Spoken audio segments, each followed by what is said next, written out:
Bonjour, fini les 38 heures semaine, la loi a été votée en commission hier. Dorénavant, vous pourrez donc travailler jusqu'à 45 heures semaine selon les besoins de l'entreprise.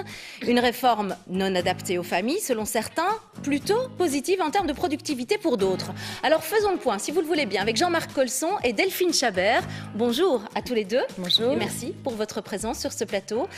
En direct, bien sûr. Quant à vous, eh bien, chers téléspectateurs, n'hésitez pas à réagir. Vous avez un avis, un témoignage, une question. Rejoignez-nous, soyez pour ou contre. Jean-Marc, des horaires allant jusqu'à 45 heures par semaine, de façon sporadique, évidemment, pas toutes les semaines, sinon ce serait trop. C'est jouable pour vous? Mais moi, ce que je trouve qui est jouable fondamentalement, c'est que aujourd'hui, en Chine, c'est devenu un peu la fabrique du monde. Et je trouve qu'en Europe, on a acquis beaucoup de privilèges, et tant mieux. Et d'un autre côté, ayant formé des travailleurs aussi, je me suis rendu compte que ce qui m'ennuie un peu là-dedans, c'est que c'est un peu les patrons sont mauvais, nous on est des victimes, et je voudrais un peu sortir de ce débat. Et c'est pour ça que je suis ici, dans le sens, je voudrais rappeler que il y a des entreprises où tout le monde communique, on s'occupe de toi, pour le moment, tu as des petits-enfants, je vais t'aider, je vais faire plus ton travail. Il y a des entreprises où ça marche très bien, et puis il y a des entreprises où c'est tout de suite les syndicats, les débats, les guerres, etc. Et voilà, donc je suis pour la flexibilité, moi, en fait. On va détailler tout ça, Delphine. Bah oui, quelque part, les victimes, pour vous, ce sont les parents. Les parents sont les grands oubliés de ce projet de réforme, puisque je veux bien entendre qu'il faille réformer le travail. En effet, on a une organisation du travail qui date, mais on a surtout des travailleurs qui ont des situations de vie et des contextes de vie qui ont considérablement changé. Je pense évidemment aux parents, aux travailleurs qui sont parents et qui ont des enfants, et qui se retrouvent les grands oubliés de ce projet de réforme, puisque la vie des parents aujourd'hui est extrêmement complexe, et se retrouver à travailler 45 heures semaine, ça va être extrêmement compliqué pour concilier sa vie familiale et sa vie professionnelle. Il y a deux maîtres mots dans la conciliation vie familiale et vie professionnelle, c'est anticiper et prévoir. Ce projet de loi va rendre possible à un employeur, en fonction de ses contraintes professionnelles, de son carnet de commandes, de demander à ses travailleurs de prester 45 heures par semaine.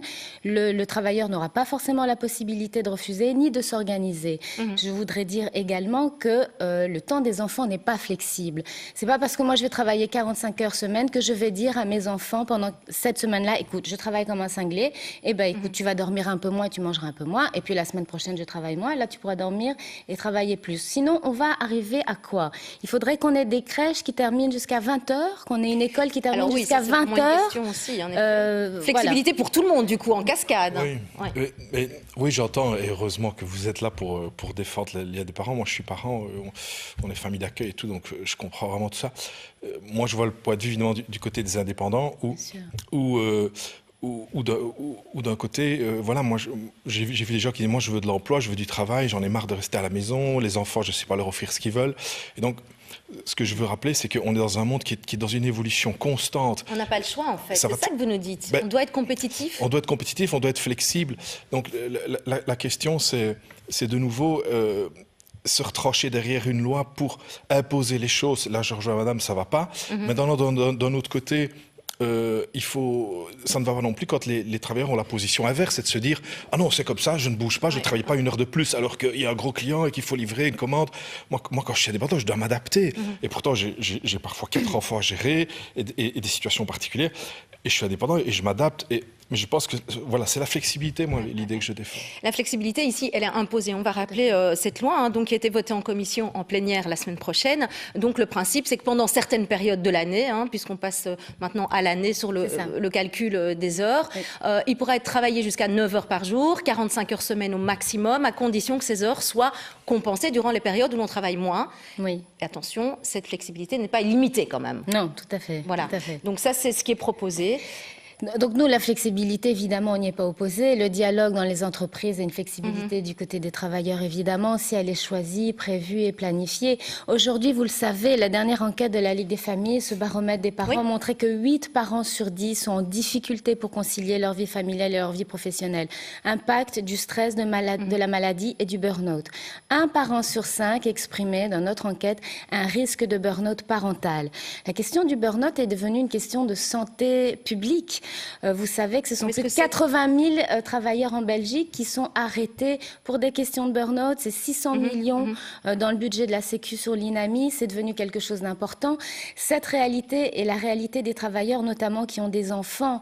Ne pas prendre en considération cette vie des travailleurs et cette vie des parents est vraiment une absurdité et qui va se retourner contre les entreprises, parce que des parents qui n'ont pas les possibilités de pouvoir concilier, d'organiser harmonieusement leur vie entre leurs besoins familiaux, parentaux, ce sont des travailleurs qui vont craquer et ce seront des travailleurs qui seront absents en entreprise. Je ne pense pas que ce soit dans l'intérêt non plus des employeurs.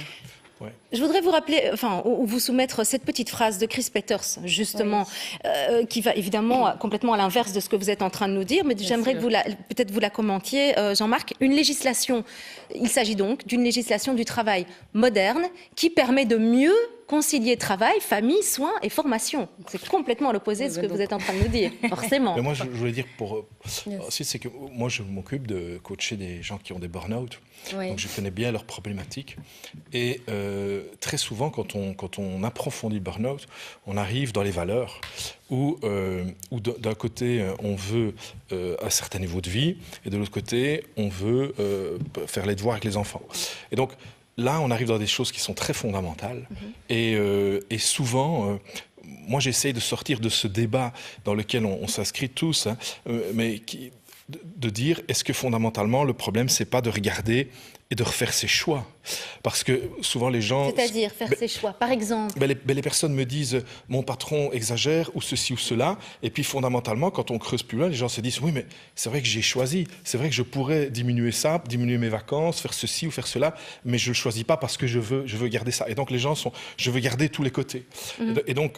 le fameux équilibre familial et professionnel, on s'épanouit grâce à l'un, grâce à l'autre. Et donc c'est pour ça que j'aimais bien l'idée de cette loi, mais bon, je ne connais pas tous les détails dans la profondeur, et c'est très difficile de toute façon de commenter les choses tant qu'elles ne sont pas en application. Il n'y a qu'avec l'application qu'on va pouvoir voir les choses. Mais il me semble que derrière tout ça, il est important aussi que les gens, au niveau des burn-out, entendent le message qu'il faut aussi consulter, voir des gens, se poser des vraies questions, et pas se dire c'est la loi, c'est le patron, et moi je suis une victime. Parce que dès qu'on est là-dedans, il n'y a plus rien qui est possible. Est-ce qu'on est prévenu un certain temps à l'avance quand on doit... réaliser cette semaine? Non, pas forcément. Je suis d'accord que la position de victime ne fait sortir personne par le haut, ça c'est bien entendu. Mais pensez à la vie des parents qui sont seuls. Aujourd'hui à Bruxelles, par exemple, vous avez un parent sur 4 qui est seul. Comment je vais faire, moi, si je suis seule avec mes 2 enfants que je travaille et que mon patron me dit la semaine prochaine, tu vas prester 45 heures. Comment je fais quand je suis seule? Autre chose, qui sont qui vont être les plus impactés par cette loi? Ce sont les femmes. On le sait. Et rien n'est fait. Nous n'avons pas eu dans cette proposition de loi une approche de genre, c'est-à-dire qu'on va mesurer quels seront les impacts différents pour les hommes et pour les femmes.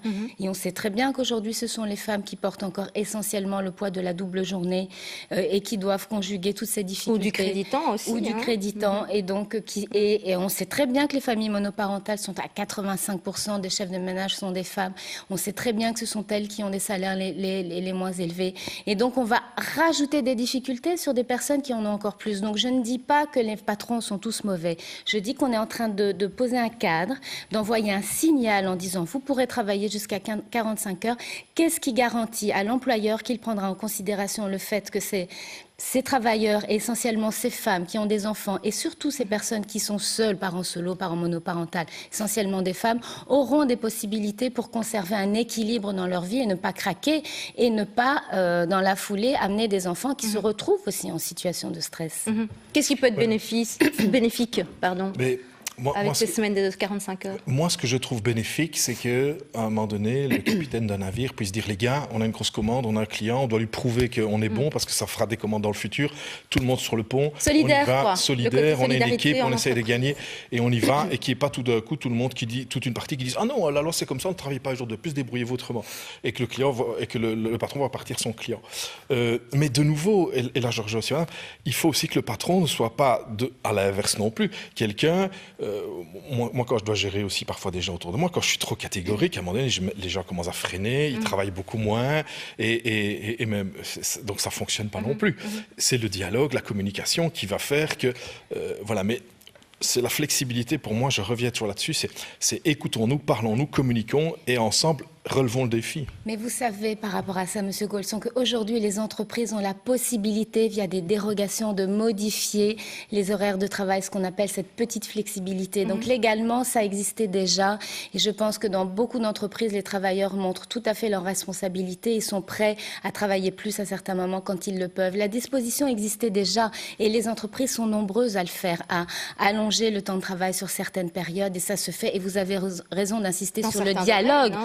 Le dialogue. Oui. Quand on est dans une situation de dialogue, je rappelle que le dialogue aussi entre un employeur et un employé n'est pas un dialogue équilibré. Il y a une position hiérarchique de l'un sur l'autre et parfois il peut y avoir des pressions. Et je ne suis pas sûre que tous les travailleurs et toutes les travailleuses aient toujours les possibilités de refuser quelque chose qui sera demandé par le patron. Donc vous avez raison d'insister sur la négociation. Je rappelle qu'aujourd'hui, les entreprises ont déjà la possibilité de négocier via des dérogations une modification du temps de travail. Pourquoi rajouter cette norme de 45 heures qui va, on le sait, surtout. Et l'imposer, c'est ça que vous relevez. Un Facebook, si vous le voulez bien, de Richard, que j'ai vu passer. Voilà, Richard nous dit, et quand les enfants sont à la crèche ou à l'école, ils vont comment ? Ils font comment, les parents? On va de plus en plus vers de l'esclavagisme. Voilà, ça abonde dans votre sens. Mais alors, c'est vrai, les crèches, les écoles sont sans doute pas prêtes non plus à elles. Ou alors, c'est pour tout le monde. Et dans ce cas-là aussi. Mais que prévoit la loi? C'est ça aussi. La loi, elle prévoit... Quelle société on veut? Ouais. Quelle société on veut? Est-ce qu'on veut avoir des services collectifs qui accueillent les enfants? Et puis, pour que les parents travaillent, il faut que leurs enfants soient quelque part. Est-ce qu'on veut que ces services suivent l'organisation du travail et cette flexibilité à tout crin? Est-ce qu'on veut des crèches ouvertes 24 heures sur 24? Est-ce qu'on veut des écoles qui terminent à 9 heures? Je crois que socialement, ces repères ne sont pas bons pour la collectivité. Ce ne sont pas des bons repères? Mais de nouveau, moi je pense qu'il y a... Il en existe des crèches qui ferment plus tard pour certains métiers, évidemment, où on travaille de nuit, le soir, mais notamment dans le journalisme. Ça concerne quelques collègues, bien sûr. Moi, les gens que je vois qui sont dans les burn-out, etc., il y en a toute une partie qui se disent je vais finalement m'orienter vers plus un boulot d'indépendant, parce que ça me permet d'être plus maître des choses. Et puis quand je vois plus tard qu'ils sont indépendants, ils disent maintenant je comprends beaucoup mieux toute la logique du client derrière qu'il faut servir, etc. Et je dis aussi pour les crèches, c'est vrai que c'est toujours triste de laisser ces enfants à l'école à fond. Moi j'ai toujours organisé en tant qu'indépendant justement pour pouvoir aller les chercher plus tôt et travailler avec eux ou à côté d'eux. Et j'en suis fier. Ce que je rappelais aussi, c'est qu'il y a des familles où il y a des grands-parents qui sont très présents et où il y a une structure comme ça. Et puis il y en a d'autres, comme vous dites, et qui sont des femmes qui travaillent seules et qui, pour elles, c'est très compliqué. Et donc, de nouveau, je pense que c'est important que chaque personne se positionne en disant je dois choisir une entreprise qui va aussi un peu dans l'énergie dans laquelle je suis. On ne choisit pas toujours son entreprise, évidemment, et elles ne sont pas toutes... C'est vrai, mais il y a beaucoup trop de gens qui sont inscrits dans l'idée qu'ils n'ont pas le choix. Et ça, en tant que coach de vie, moi, je défends l'idée qu'il faut ouvrir le champ des possibles et aller... les gens disent non, moi, je ne veux pas bouger de ma position. Et ça ne fonctionne pas non plus. Allez, focus sur la vie des autres pays. Et cet article que j'ai vu passer et qui m'a interpellée, je vous le soumets, Suisse, il passe aux 45 heures de travail et sans broncher. Alors c'est pour une période, ça vous fait rire, sans broncher. Alors dès que j'aille en Suisse, vous allez voir. Oui. Alors c'est temporaire, c'est pour des questions économiques, c'est absolument temporaire. Il faut quand même, et ils promettent évidemment en échange un non-licenciement. Ça revient un petit peu à ce que vous disiez, c'est se serrer les coudes quelque part à certains moments de l'année. Et voilà, mais je demandais avant de venir à une collègue qui s'occupe au forum de personnes, j'ai un peu son avis pour avoir un peu, essayer de le plus juste possible. Moi, j'aime bien l'intégrité, c'est le plus juste possible. Vous en faites des conférences d'ailleurs? Oui, je fais des conférences sur l'intégrité à Soumang le 28 mars. Faites votre pub tant que vous y êtes. Le 28 mars à Soumang, oui. Mais ce qu'on disait, c'est que d'un côté, vous avez des chefs d'entreprise qui vont utiliser ces lois, et là, je reviens pour augmenter la productivité, et en attendant, ils vont se remplir les poches, ils vont accumuler de l'argent. Et moi, je suis contre les gens qui accumulent de l'argent parce que l'argent ne circule pas, et c'est l'argent qui circule qui donne du travail. Donc là, je rejoins tout à fait. Mais d'un autre côté, il y a aussi des entreprises où chaque fois qu'on veut essayer de faire bouger et d'avancer un peu les choses, il y a toute une partie des gens qui disent non, on ne bouge pas. Donc voilà. Donc, les syndicats, vous voulez dire? Qui sont là pour... Oui, ou des personnes à qui on a ressassé sans cesse qu'ils sont exploités, etc. Et qui oublient qu'il faut regarder les deux côtés. Vous donniez l'exemple par contre des Pays-Bas et vous dites eux ont fait marche arrière. Oui, sur le compte épargne-temps. Le compte épargne-temps, voilà, c'est-à-dire la possibilité d'épargner certains jours de congé, de les mettre sur un compte qu'on utilisera plus tard. Et en fait, ils se sont rendus compte aux Pays-Bas, ça fait quelques années qu'ils avaient mis en place ce dispositif, qu'il y avait des inégalités très fortes entre les hommes et les femmes, parce que qu'est-ce qui se passe? Les hommes vont utiliser ces congés épargne pour les garder en fin de carrière, pour partir plus tôt à la pension. Et les femmes vont les utiliser en début de carrière pour s'occuper de leurs enfants et concilier vie familiale et vie professionnelle. Et donc, on a un écart très très fort entre les hommes et les femmes. Ils se sont rendus compte que ce dispositif n'atteignait pas les objectifs qu'ils s'étaient fixés. Ils ont fait marche arrière et notre projet, le projet de loi du ministre Peters va dans ce sens-là. Donc, de nouveau, est-ce qu'on regarde ce qui se passe et est-ce qu'on tire les enseignements de nos voisins? Les Pays-Bas sont quand même assez proches de nous. Jean-Marc, oui, c'est vrai qu'il y a aussi ce que vous releviez, le problème des genres. On n'a peut-être pas assez mis le focus sur que ferons-nous avec les femmes, les hommes. Moi, ce que je trouve qu'il serait temps de faire, c'est de faire une loi qui donne la possibilité aux travailleurs, dans leur temps de travail, sans doute, d'avoir 1 ou 2 heures de coaching ou de pouvoir... mais si, parce que Madame a dit un point très juste, c'est difficile de communiquer avec un patron qui décide de votre salaire. C'est difficile parce qu'il a une certaine autorité sur vous et aller lui dire, mais comprenez, moi j'ai des impératifs chez moi aussi, c'est difficile. Donc si on leur donne des outils pour mieux communiquer, parce que Madame a raison aussi, tout le monde est gagnant. Si un patron ne met pas trop la pression, il évite à un moment donné un dérapage qui fait que toute l'entreprise se bloque. Et ça, c'est tout le monde qui perd. Ou des burn-out. Quand quelqu'un est très qualifié et qui part en burn-out, c'est une catastrophe de retrouver quelqu'un de le reformer. Donc, voilà, je trouve que c'est dans ce sens-là qu'on devrait aussi beaucoup aller. On va tout doucement vers la fin de l'émission. Alors, je voudrais vous lire ce Facebook, tiens, il apparaît là maintenant, de Nathalie, qui nous dit, pour elle, donc comme quoi tout le monde a son avis sur cette question, c'est fantastique, prenons les parents séparés qui ont des gardes alternées, ils pourraient travailler 45 heures la semaine où ils n'ont pas leurs enfants, et 31 heures la semaine, avec donc plus de temps pour le petit loup. Donc, quelque part, c'est tout bénef. Mais bien entendu, mais depuis le début, on vous dit que nous ne sommes pas opposés à la flexibilité si elle est choisie. Et en effet, ce genre d'organisation répond à beaucoup aux besoins de beaucoup de travailleurs, notamment ceux qui ont leurs enfants 1 semaine sur 2, de prester un peu plus la semaine où ils les ont pas. Et donc, si c'est fait en bonne intelligence avec l'employeur, c'est très bien. Donc, flexibilité, oui, si elle est choisie par l'employeur, ce qui, dans le cadre qui est proposé, n'est pas le cas. D'accord. Allez, vous allez conclure tout de suite. On rentre dans la dernière minute. Je propose que Jean-Marc démarre. Merci. 30 secondes pour vous, top chrono, c'est parti. Voilà, moi, ma conclusion, c'est que chacun regarde un peu dans son assiette pour remettre un peu plus d'intégrité, parce que c'est ce que je défends, et donc qu'on apporte plus d'outils de communication pour que les patrons, les employés, les ouvriers puissent communiquer entre eux. Et là, je pense que c'est le vrai problème, il est là. Et donc... pour la conférence sur l'intégrité, le 28 mars à Soumagne, confiance en soi.be. Tout est là-dessus. Et il y avait vous souleviez aussi la compétitivité des entreprises. Je tiens à résumer avec vous, Delphine. C'est une mauvaise loi qui va compliquer la vie des parents. Nous l'avons signalé au ministre il y a plusieurs reprises. Il n'en a pas tenu compte. Donc aujourd'hui, la Ligue des familles lance un appel à témoignage à tous les parents travailleurs qui subiraient les impacts de cette loi à témoigner auprès de nous et compter sur nous pour, dans 2 ans, à la veille des élections, faire remonter à ces responsables politiques qui décident de la vie des gens, de quelles sont les conséquences dans la vie des gens. Et je veux dire que nous aurons une attention toute particulière sur les femmes, sur les familles monoparentales, dans les implications négatives que ça aura dans leur vie pour elles et pour leurs enfants. Merci à tous les deux d'être venus sur ce plateau et à vous d'avoir suivi cette émission. Tout de suite, c'est le RTL Info 13h de Luc Gilson. À demain.